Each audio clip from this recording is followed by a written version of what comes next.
दोस्तों, जरा एक पल के लिए सोचिए, अगर कोई आपका दोस्त आपके सामने मीठी मीठी बातें करे और पीछे से आपके दुश्मन के साथ हाथ मिला ले, तो गुस्सा किसे नहीं आएगा। यही काम सऊदी अरब ने भारत के साथ किया है और इसका नतीजा सिर्फ 48 घंटे में अरब को ऐसा झटका लगा है जिसकी उसने कल्पना भी नहीं की होगी।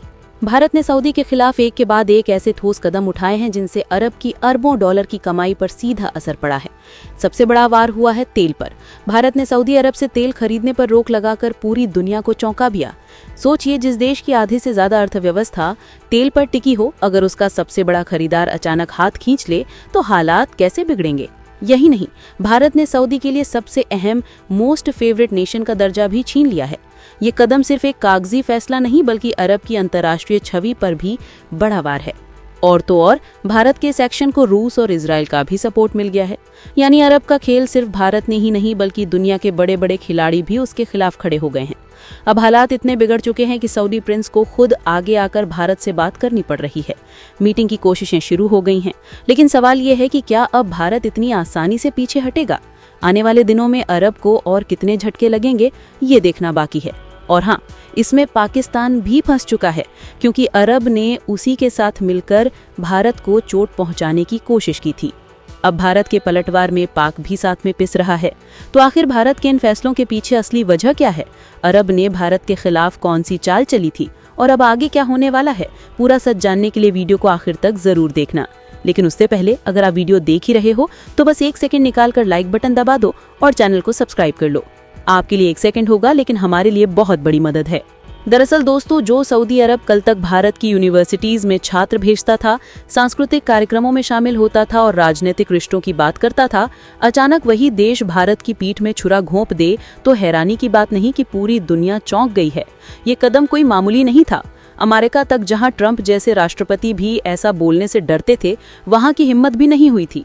लेकिन सऊदी ने सीधे भारत के सबसे बड़े दुश्मन पाकिस्तान के साथ हाथ मिलाकर एक तरह का नकली नाटो ग्रुप बनाने की बात कर दी और साफ कह दिया कि अगर पाकिस्तान पर हमला हुआ तो इसे अरब पर हमला माना जाएगा और अरब खुद जंग में कूद पड़ेगा।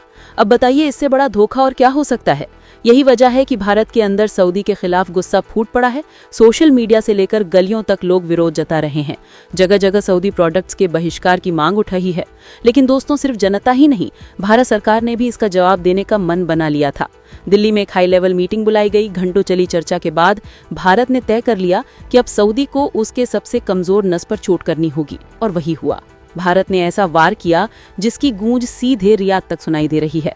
भारत ने सऊदी अरब से तेल आयात पूरी तरह रोक दिया है।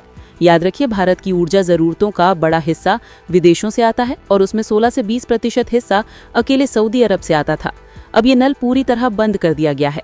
इतना ही नहीं, भारत ने सऊदी से मोस्ट फेवरेट नेशन का दर्जा भी छीन लिया। यानी अब व्यापारिक रिश्तों में उसे वो खास सुविधाएं नहीं मिलेंगी जो पहले मिल रही थी। ये दोनों फैसले ऐसे हैं जिनसे अरब की रेट पर सीधा वार हुआ है। और यकीन मानिए, अरब के लिए तो बस शुरुआत है। इसके अलावा दोस्तों, एक बात साफ है, भारत ऐसा कड़ा कदम हर किसी देश पर नहीं उठाता। सऊदी अरब के साथ जो हुआ वो इसलिए खास है क्योंकि इसमें मोस्ट फेवरेट नेशन यानी AMFA का दर्जा भी छीन लिया गया। अब आप सोच रहे होंगे, आखिर इसका मतलब क्या है और इसका असर कितना बड़ा होगा? तो सुनिए, भारत अपने कच्चे तेल की जरूरत सिर्फ 4-5 देशों से पूरी करता है। सबसे ज्यादा सप्लाई आजकल रूस से आती है, दूसरे नंबर पर इराक है और तीसरे नंबर पर आता था सऊदी अरब, जो भारत की 16 से 20% जरूरतें पूरी करता था। लेकिन अब भारत ने उसका नल हमेशा के लिए बंद कर दिया है।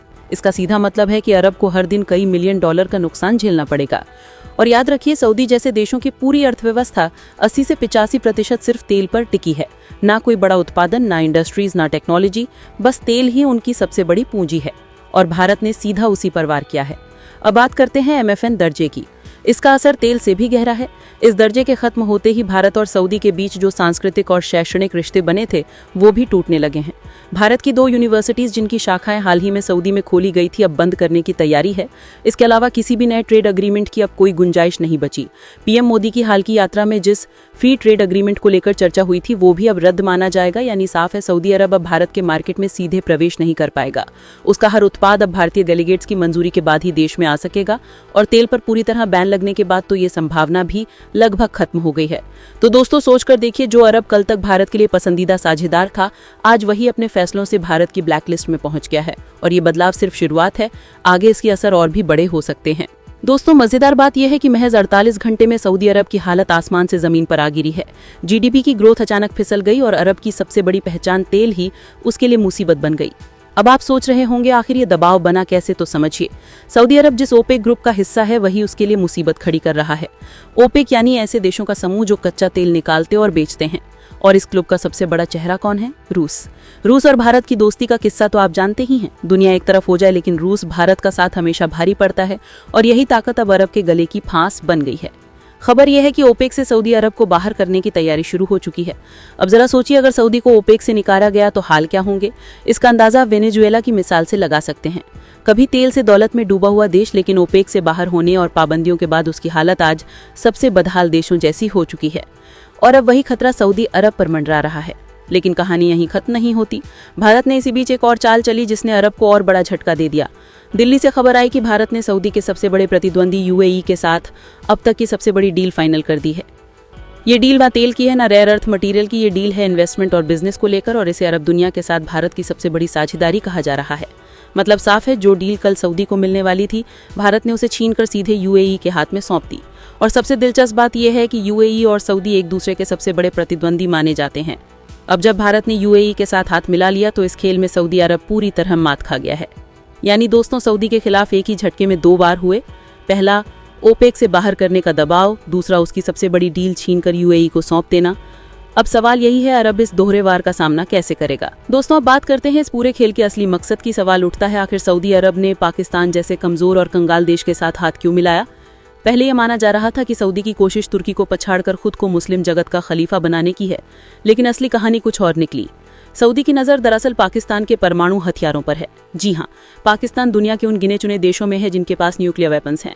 दूसरी तरफ सऊदी अरब के पास ना हथियार है ना ही टेक्नोलॉजी। यही वजह है कि उसने पाकिस्तान के साथ मिलकर वो रास्ता चुनने की कोशिश की जिससे न्यूक्लियर टेक्नोलॉजी उसके हाथ लग सके। लेकिन यहीं से मामला उलझ गया। अमेरिका पहले से ही सऊदी को आतंकवाद को बढ़ावा देने वाला देश मानता आया है। अब अगर उसके पास परमाणु हथियार पहुंच जाते हैं तो ये पूरी दुनिया के लिए एक बहुत बड़ा खतरा होगा।